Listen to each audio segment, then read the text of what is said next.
এক শহরে এক মস্ত বড় ব্যবসায়ী ছিলেন। তার ধন দৌলত, গাড়ি বাড়ি, ঐশ্বর্যের কোনো অভাব ছিল না। আলমারি ভর্তি সোনা আর ব্যাংকে কোটি কোটি টাকা। আজ কোনো রাজারানীর গল্প শোনাবো না, আজ মুখোমুখি দাঁড় করিয়ে দেব এক পরম সত্যের, যা আমাদের সবার মনের ভেতরে রোজ উকিঝুঁকি মারে। একপাশে পৃথিবীর সমস্ত ধন দৌলত, হিরে জহরত, আবার অন্য পাশে মন থেকে চাওয়া একটুখানি খাঁটি প্রেম, খাঁটি ভালোবাসা। এই দুইয়ের দাঁড়িপাল্লায় মন আসলে কোন দিকে ঝুঁকে থাকে, আজ সেই রহস্যের জট একটু খোলা যায়। সাধারণ মানুষের চোখে তিনি ছিলেন পৃথিবীর সবচেয়ে সুখী মানুষ। সবাই তার সেই ধন দৌলতের প্রশংসা করত, বাহবা দিত। কিন্তু সেই বিশাল প্রাসাদের অন্ধকারের কোণে বসে ব্যবসায়ী মহাশয় যখন রাতে ঘুমোতে যেতেন, তার মনটা এক অদ্ভুত শূন্যতায় হাহাকার করে উঠত। তিনি ভাবতেন, এই যে আমার এত টাকা, এত প্রতিপত্তি, এ তো আমার শরীরটাকে আরাম দিতে পারে, কিন্তু আমার মনটাকে কি এক ফোঁটা শান্তি দিতে পারে?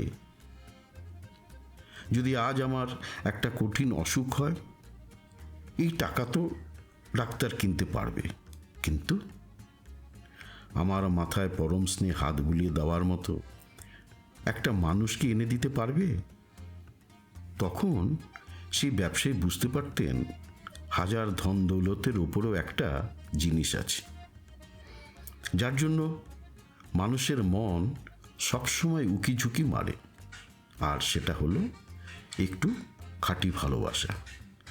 মানুষের মন আসলে টাকার চেয়েও একজোড়া বিশ্বস্ত চোখের চাউনিকে অনেক বেশি বহুমূল্য মনে করে।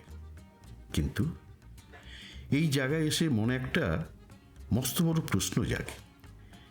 এই যে মানুষ প্রেম ভালোবাসার বন্ধনে আবদ্ধ হয়, এই যে নারী আর পুরুষের চিরন্তন মিলন, এর আসল সত্যটা ঠিক কি? এই ভালোবাসাটা আসলে কিসের? এটা কি শুধু লোক দেখানোর, সমাজকে দেখানোর জন্য যে আমরা খুব সুখে আছি, নাকি এটা শুধু যৌবনের ক্ষণস্থায়ী মোহ, যা সময়ের সাথে সাথে রূপ যৌবন কমে যাওয়ার সাথে সাথে ফিকে হয়ে যায়? নাকি এর পেছনেই লুকিয়ে আছে প্রকৃতির এক মস্ত বড় চাল? এই মিলন, এই ভালোবাসার টানে তো নতুন প্রাণের জন্ম হয়। এই নারী পুরুষের ভালোবাসার ফলেই তো পৃথিবীর ভারসাম্য বজায় থাকে, সৃষ্টির চাকা সচল থাকে।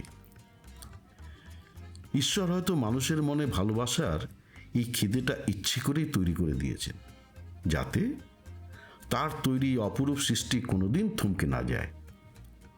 কিন্তু এর চেয়ে বড় সত্য হলো, ভালোবাসাটা আসলে মনের। যৌবনের মোহ সৃষ্টির রক্ষার নিয়মের ঊর্ধ্বে গিয়ে যখন দুটি মানুষ একে অপরের আত্মাকে স্পর্শ করে, যখন একজন অন্যজনের দুঃখটা নিজের বুকে অনুভব করতে পারে, তখনই সেই ভালোবাসার সমস্ত জাগতিক নিয়মের বাইরে চলে যায়। আমরা প্রতিদিন মন্দিরে যাই, ঈশ্বর দেবতাকে ভালোবেসে পুজো অর্চনা করি, কত উপোস করি। আমরা ভাবি আমরা ঈশ্বরকে সবচেয়ে বেশি ভালোবাসি, কিন্তু পরমেশ্বর তো আমাদের চোখের সামনে থাকেন না। তাই মানুষ অদৃশ্য ভগবানকে ভালোবাসার পাশাপাশি দৃশ্যমান মানুষের রক্ত মাংসের প্রেমটাকে সব কিছুর থেকে অধিক ভালোবেসে ফেলে। মানুষের এই স্বভাবটা অদ্ভুত। সে টাকার পেছনে দৌড়বে, আবার রাতের অন্ধকারে একটু ভালোবাসার জন্য কাঁদবে। সে ঈশ্বর চরণে মাথা নত করবে, আবার নিজের প্রিয় মানুষটার বুকে মাথা গুঁজে শান্তি খুঁজবে।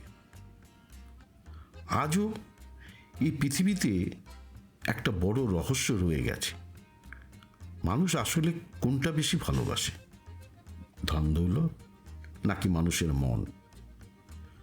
কোটিপতি মানুষটাও এক ফোঁটা ভালোবাসার জন্য কাঙাল হয়, আবার হতদরিদ্র প্রেমিকাও টাকার অভাবে একদিন সংসারের জাতা গলে পিষে মরে।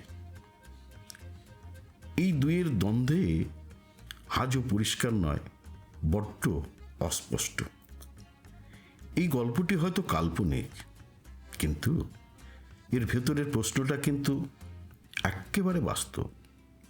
সময়ের চাকা ঘুরতে ঘুরতে মানুষের মন হয়তো অনেক পরিবর্তন হতে পারে। আজ যা ভালো লাগছে, কাল হয়তো তা ভালো নাও লাগতে পারে। আজ যে মানুষটা টাকার অহংকারে অন্ধ, কাল হয়তো সেই মানুষটা এক চিলতে হাসির জন্য ছটফট করবে। তাই আসুন না, সৃষ্টির এই নিয়মকে সম্মান জানিয়ে ধন দৌলতের অন্ধ দৌড়টাকে একটু থামিয়ে আমাদের পাশে থাকা মানুষগুলোকে মন থেকে একটু ভালোবাসতে শিখি। কারণ পৃথিবীর সব ঐশ্বর্য একদিন ধুলোয় মিশে যাবে, ব্যাংকের ব্যাংক ব্যালেন্স শূন্য হয়ে যাবে, কিন্তু ভালোবেসে অন্য একটা মানুষের মনে আপনি যে জায়গাটা তৈরি করেছিলেন, সেটা পরম তৃপ্তি হয়ে আপনার আত্মার সাথে রয়ে যাবে। আজ এই পর্যন্ত। গল্পটি আপনাদের কেমন লাগলো, মনের কোন দুয়ারে গিয়ে আঘাত করলো, কমেন্ট করে জানাতে ভুলবেন না কিন্তু। সবাই ভালো থাকবেন, দেখা হবে পরের গল্পে। নমস্কার।